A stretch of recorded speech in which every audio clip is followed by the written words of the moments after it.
Je m'appelle Yves Tillet, je suis pharmacien de formation de base. J'ai des formations complémentaires, faculté des sciences et formations de l'école de commerce. Je dirige un cabinet que j'ai créé en 1993 qui s'appelle le cabinet White-Tillet.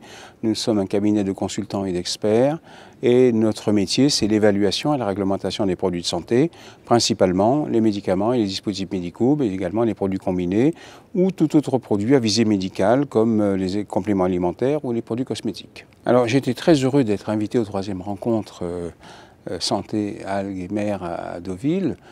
J'ai trouvé que les thèmes traités étaient très intéressants et j'ai un petit peu axé le mien, si vous voulez, pour expliquer justement aux chercheurs, aux gens qui développent, qui innovent, si vous voulez, comment se servir de la réglementation, comment mieux connaître la réglementation pour que leurs innovations voient le jour sur le marché. Parce que bien souvent, quand on ignore la réglementation, on la traite mal et c'est un vrai parcours de combattant et le produit met beaucoup plus de temps à arriver sur le marché. Le principe de base, si vous voulez, c'est d'abord de connaître les textes. Ensuite, de voir quels sont ceux qui sont applicables. Mais au-delà de tout ça, il y a un principe, si vous voulez, fondamental, c'est qu'il faut assurer la qualité du produit qu'on veut lancer sur le marché.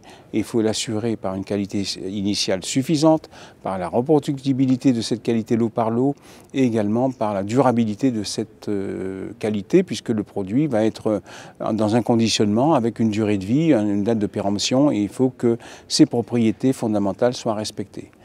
Ensuite, il est clair que ce qui est important, si vous voulez, c'est pour ça qu'il y a une réglementation, c'est que les autorités protègent les consommateurs, les utilisateurs, de façon à ce que les produits qui sont sur le marché aient un bénéfice-risque favorable, un rapport bénéfice-risque favorable. Il ne suffit pas qu'un produit soit efficace pour qu'il soit bien. Il faut, si le produit est efficace et qu'il crée des dégâts, son rapport bénéfice-risque va être défavorable et là, ça sera néfaste à la santé et à la santé publique en général. Donc je me suis, si vous voulez, évertué à bien expliquer comment évaluer la sécurité des produits, des dispositifs médicaux, notamment par leur biocompatibilité, leur biofonctionnalité, et également la nécessité d'avoir des données cliniques de qualité de façon à garantir justement le rapport bénéfice-risque des dispositifs médicaux et particulièrement des biopolymères. Les chercheurs, en général, ils cherchent, ils trouvent et ils inventent. Et ils inventent des choses qui peuvent être très intéressantes, mais aussi, quelquefois, ils trouvent des choses qui sont sans intérêt, ou en tous les cas aujourd'hui, qui peuvent peut-être auront un intérêt demain. Donc la place des industriels, c'est aussi de dire mais ça m'intéresse, ça m'intéresse pas, parce que l'industriel connaît les marchés, il connaît exactement aussi les réactions des autorités, et le rôle de l'expert réglementaire, c'est de donner le chemin, et de voir le chemin, combien de temps ça prend, combien ça coûte, quelles sont les difficultés rencontrées, et quelquefois on s'aperçoit que ce n'est pas possible. Et ça c'est très important parce que mieux vaut un petit traumatisme au départ qu'un gros traumatisme à l'arrivée.